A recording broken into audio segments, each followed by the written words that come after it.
আসসালামু আলাইকুম রহমাতুল্লাহি ওয়া বারাকাতুহু। সম্মানিত ভাই ও বোনেরা, লোভে পাপ, পাপই হয় মৃত্যু।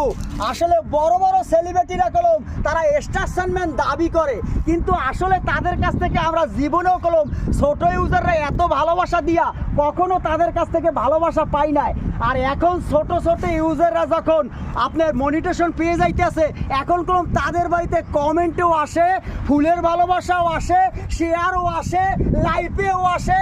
এই জন্য আমি আপনাদেরকে বলছি যে আসলে কিছু কিছু স্টারম্যান আছে, তারা আসিয়া আপনার লাইভে বলে ভাই শেয়ার করেন, হ্যান করেন, ত্যান করেন, কিন্তু তারা কলম একটা ফুলের ভালোবাসার বেশি দেয় না, তাকে বলা হয় হারকিপটা।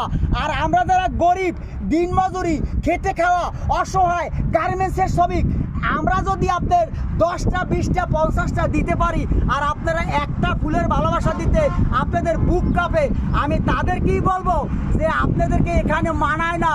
কারণ আপনারা ছোট ইউজারকে ভালোবাসেন না, আপনারা একটা গ্রুপ করছেন, এই গ্রুপটা নিয়ে আপনার ছোট ইউজারকে ভালোবাসেন। ছোট ইউজাররা কলম সবচাইতে বেশি ভালোবাসে এবং সবচাইতে অ্যাক্টিভ থাকে। এটা কলম ফেসবুক কোম্পানি বুঝতে পেরেছে। ফেসবুক কোম্পানি বোঝার পরেই কলম তাদের কন্টেন্ট মনিটেশন সোনার হরিং দিয়েছে। আমাদের রায়হান ভাই মাত্র 8000 ফলোয়ার ছিল, রায়হান ভাইয়ের 8000 ফলোয়ার ছিল। সেই রায়হান ভাই কন্টেন্ট মনিটেশন পাওয়ার পরে আমাদের সবাইকে নিয়ে আজকে সাগরের পাড়ে এসেছে এই যে আপনার ভিডিও তৈরি করার জন্য। তার মনের ভিতরে বিন্দু মাত্র অহংকার নাই।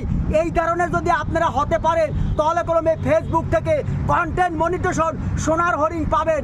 এই যে মোল্লা ভাই আছে, এই যে সিদ্দিক ভাই আছে, এই যে বশির ভাই আছে, এই যে সজীব ভাই আছে, আমি মনিরুজ্জামান সোহেল আছি, আমরা কলম অত্যন্ত পরিশ্রম করি।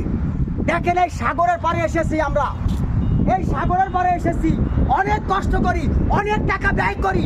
আসলে আপনারা হারকিপটা মানুষ ঘরের ভিতরে বসে বসে আস্তে আস্তে ভিডিও তৈরি করেন, আর আপনার সেই ভিডিও কি আপনার সাধারণ মানুষ দেখবে?